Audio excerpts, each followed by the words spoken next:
முருகாசரணம். அனைவருக்கும் வணக்கம்.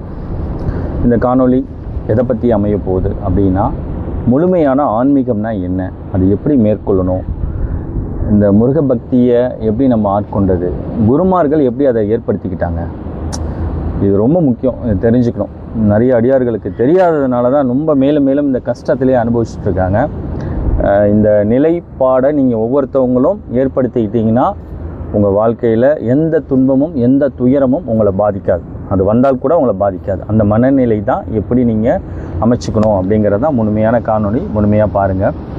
முதல்ல நம்ம இறை பக்தியை எப்படி அணுகணும் அப்படின்னு குருமார்கள் அவங்க அடைந்த நிலையை எப்படி சொல்கிறாங்க அப்படின்னா, நித்தம் நித்தம் பருக வேண்டிய அமிர்தம். இது பிரச்சனை வந்தோன்னே கோவிலுக்கு போகிறது, பிரச்சனை வந்தோன்னே போய் பரிகாரம் பண்ணுறது, பிரச்சனை வந்தோன்னே விளக்கு போடுறது அப்படி கிடையாது. இறைநிலை எப்படி உடலுக்கு உணவு தேவையோ அதே போல் இந்த ஆன்மாவுக்கு இறைவன் தேவை. அப்போ உடலுக்கு எப்படி தினமும் நம்ம உணவு எடுத்துக்கிறோமோ, இந்த ஆன்மாவுக்கு தினமும் இறைவனை எடுத்துக்கணும். அது எப்படி எடுத்துக்கிறது அப்படிங்கிறதும் உங்களுக்கு ஒரு கேள்வியாக இருக்கும். இப்போ அநேக இடங்களில் பொதுவாக பேசப்படுறது என்ன அப்படின்னா, முருகப்பெருமானை பற்றி பேசுகிறாங்க.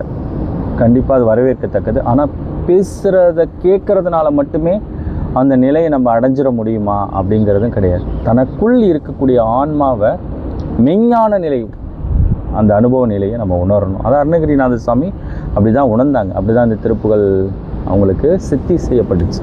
வள்ளிமலை சுவாமிகளும் அந்த நிலையை அடைஞ்சாங்க. அதனால தான் வேல்மாறல், மெய்க்காவல், மார்கழி மாத திருப்புகள், கோபூஜை, திருப்புகள், பாராயண குண்டு போல பேரறிவில் உருவாக்கப்பட்ட ஞானங்கள்லாம் அந்த மெய்ஞான அறிவு அவங்களுக்கு ஏற்பட்டுச்சு. இது ஒவ்வொரு அடியார்களும் ஏற்படுத்திக்கலாம். அதை தான் அந்த குரு சொல்கிறாங்க. அதை நீங்கள் அந்த நிலையில் வாங்க, அந்த குருவோட பாதையில் பயணப்படுங்க அப்படிங்கிறது தான் எங்களுடைய கோட்பாடு. அது எப்படி ஏற்படுத்தப்படும்? இப்போ நாங்கள் இந்த பிரம்ம முகூர்த்த வழிபாடு மேற்கொள்கிறோம். இந்த பிரம்ம முகூர்த்த வழிபாட்டில் அந்த திருப்புகளை அந்த ராகத்தோடு படிக்கும்போது உங்கள் மனதில் எண்ணங்களற்ற சலன நிலை உருவாகும். அந்த திருப்புகளோட ராகம் உங்களை ஆட்கொள்ளும். இந்த அனுபவிச்சு உங்களுக்கு தெரியும். இந்த நிலைப்பாடில் நீங்கள் ஏற்படும் போது உங்களுக்கு அந்த மெய்ஞான அறிவு கிட்டும். அந்த மெய்ஞான அறிவு ஒவ்வொரு அடியார்களுக்கும் கிடைக்கணுங்கிறதுக்காக தான் இந்த திருப்புகள் போன்ற தெய்வ பாசுரங்களை இந்த குருமார்கள் உருவாக்கியிருக்காங்க. அதுவும் இந்த முருகப்பெருமாள் அப்படின்னாவே நமக்கு திருப்புகள் தான். அந்த திருப்புகள் தேன் அமுது. அந்த தேன் அமுதை பருக பருக நமக்குள்ள ஒரு மிகப்பெரிய தெய்வ ஞானம் நமக்கு கிடைக்கும். இந்த பரவசம் நமக்கு ஏற்படும். இதை நீங்கள் தினமுமே அட்லீஸ்ட் படிக்கலைன்னா கூட பரவாயில்ல, அதை கேட்கக்கூடிய ஞானமாவது நமக்குள்ளே வரணும். இந்த மனிதர்களோட சராசரி ஜலமலம் கழிக்கக்கூடிய மனிதர்களோட பேச்சு, அவங்கள கடவுளாக பார்க்கக்கூடிய தன்மைகளை விட்டுருங்க. அவங்க எந்த நோக்கத்துக்கு பேசுகிறாங்கங்கிறது தெரியாமல் போயிடும். நீங்கள் யாரையும் பெரிதாக பார்க்காதீங்க. உங்களுக்குள்ள நீங்கள் பிறரை பார்த்து பிரமிக்கக்கூடிய விஷயங்கள் அனைத்தும் உங்களுக்குள்ளே இருக்குது. அதை நீங்கள் வெளிக்கொண்டு வாங்க. நீங்கள் ஒருவர் முருகப்பெருமானை பற்றி பேசிக்கிட்டே இருக்காரு, இந்த கோயிலுக்கு வாங்க, அந்த கோயிலுக்கு வாங்க, அங்கே வாங்க, இங்கே வாங்கன்னு பேசிக்கிட்டே இருக்காரு. நீங்கள் அது நம்ம எத்தனை கோயிலுக்கு பயணிக்க முடியும்? நம்மளால் உட்காந்து ஒரு மணி நேரம் உட்காந்து இந்த திருப்புகளையும் இந்த வேல்மாரையும் படிக்கக்கூடிய சூழல் உங்களுக்கு உருவாக்கப்பட்டிருக்கு. நீங்கள் அதை படித்தீங்கன்னா உங்களுக்கே அங்கே மெய்ஞான அறிவு கிட்டும். இந்த முத்து நிலைக்கான கதவுகள் திறக்கப்படும். அதுதான் சரியான ஆன்மீகம். மௌன நிலை, அனுபவ நிலை, இந்த நிலைப்பாடை நீங்கள் மேற்கொள்ளணும். நீங்கள் ஏதோ ஒரு நிகழ்வுக்கு போயிட்டு வந்துட்டால் நடந்துடும் அப்படின்னு நீங்கள் நினைக்கிறீங்க. ஒரு வேல்மாறல் நடத்தினா போயிட்டு வந்து அந்த இதில் கலந்துட்டு வந்துட்டால் எனக்கு மாற்றம் வந்துடும். கண்டிப்பாக மாற்றம் வராது. அதை தினம் தினம் தினம் தினம் படிக்க வேணும். கல்லை போல் இருக்கக்கூடிய அதை காற்றை போல் மாற்றணும்னா இந்த மெய்ஞான அறிவு கிட்டணும். அது நீங்கள் இப்போ என்னோடய பேச்சை நீங்கள் கேட்டுக்கிட்டே இருந்தீங்கன்னா உங்களுக்கு அனுபவ நிலை வந்துடும். அது ஒரு சின்ன உங்களுக்கு ஒரு ஒத்திசைவு, ஒரு தூண்டுதலை தான் கொடுக்குமே தவிர உங்களுக்குள்ள அந்த பரவசத்தை, உங்களுக்குள்ள ஒரு ஆனந்தத்தை நீங்கள் ஏற்படுத்தணும்னா நீங்கள் படிக்கணும்.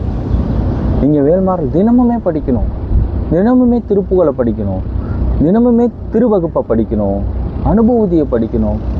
அதை ராகத்தோடு படிக்கணும். அந்த அமைப்பை தான் நாங்கள் ஏற்படுத்தியிருக்கோம். அதில் அந்த தன்மையை அது திருப்புகள் ஆசான் நமது இந்த திருப்புகளை ரொம்ப வள்ளிமலை சுவாமிகள் எந்த ராகத்தில் பாடினாங்களோ அதே ராகத்தில் ஒவ்வொருத்தவங்க இல்லந்தங்கள் தோறும் இது போகணுங்கிறதுக்காக வயது மூப்பிலையும் ஒவ்வொருத்தவங்களுக்கும் சொல்லி கொடுக்குறாங்க. அதை நீங்கள் பயன்படுத்திக்கணும். அப்போ தான் அந்த ஞானம் நமக்கு கிடைக்கும். நம்மளோட அறிவில் யோசித்து இப்படி தான் போனால் சரியாயிடும், முருகப்பெருமான்கிட்ட போய் தினமும் ஒரு கோவிலில் போய் விளக்கேற்றி நம்ம பிரார்த்தனை பண்ணால் சரியாயிடும் அப்படின்னு நீங்கள் நினைக்கிறீங்க. இது உங்களுடைய அறிவு, அது சரியானது கிடையாது. இது பேரறிவுங்கிறது குருமார்கள் வகுத்து கொடுத்தது. வள்ளிமலை சுவாமிகளுக்கு அமைந்தது போல, பாம்பன் சுவாமிகளுக்கு அமைந்தது போல, இந்த பேரறிவில் உருவாக்கப்பட்ட இந்த தெய்வ பாசுரங்களை படிக்க முடியலன்னா கூட கேட்கணுங்கிற ஒரு மனநிலையை வகுத்துங்க. அது ஒரு நாள் எங்கள் வகுப்பில் கலந்து பாருங்கள்.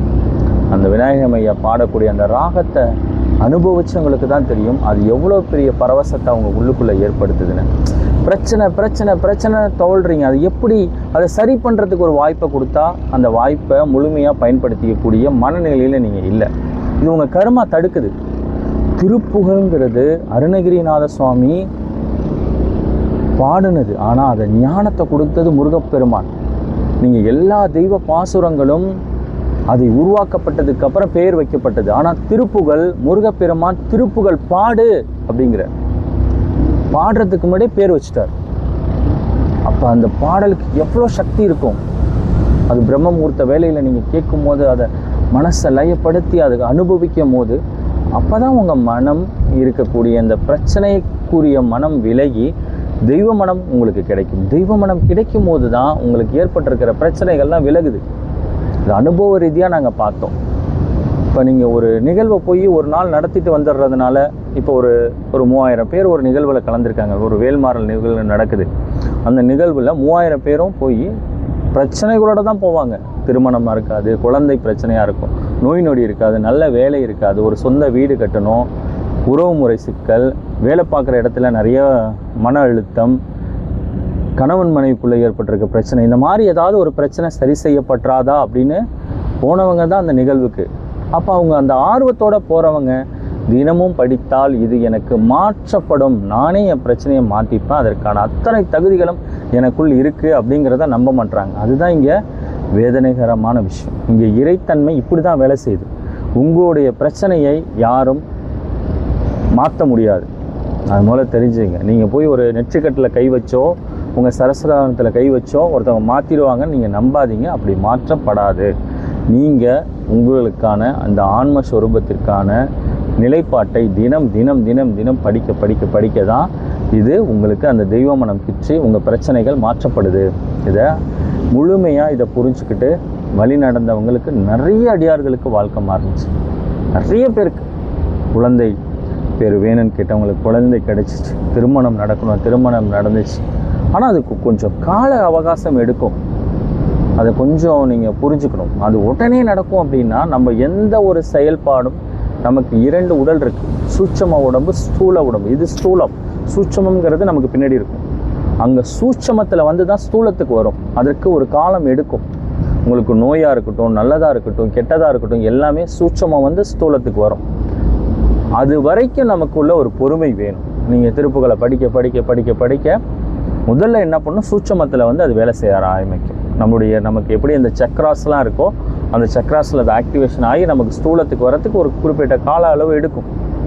அந்த பொறுமை நமக்கு இருக்கணும், கண்டிப்பாக இருக்கணும். அப்படி இருந்துச்சுன்னா உங்கள் வாழ்க்கை அற்புதமாக்கப்படும். அந்த மனநிலையை வார்த்தைகளாலே சொல்ல முடியாது. இந்த திருப்புகள், அந்த பிரம்ம முகூர்த்தத்தை வேலையில் நீங்கள் படிக்கும் போது அது ஏற்படுத்தக்கூடிய மனநிலை இருக்குல்ல, ஒரு பரவசம் இருக்குல்ல, அதை நான் வார்த்தையால் உங்கள்கிட்ட கடத்திடவே முடியாது. அதை ஒவ்வொருத்தவங்களும் அனுபவிச்சாதான் தெரியும். அதை அனுபவிக்கணுங்கிறதுக்காக இல்லங்கள் தோறும் திருப்புகள் நடக்கணுங்கிறதுக்காக வயது மூப்பிலையும் நம்மளோட வந்து அந்த திருப்புகள் ஆசான் நமக்கு அந்த திருப்புகளை கற்றுக் கொடுக்குறார். அதை ஒவ்வொருத்தவங்களும் பயனடைஞ்சுக்கணுங்கிறதுக்காக தான் இந்த காணொளி பகிரப்படுது. முழுமையான ஆன்மீகம் என்ன அப்படிங்கிறது, முழுமையான ஞானம் என்ன அப்படிங்கிறத நீங்கள் பார்க்கலாம். இந்த தகவல் பரிமாறப்பட்டதில் மிக்க மகிழ்ச்சி. மீண்டும் ஒரு நல்ல தகவலோடு உங்களை சந்திக்கிறேன். நன்றி.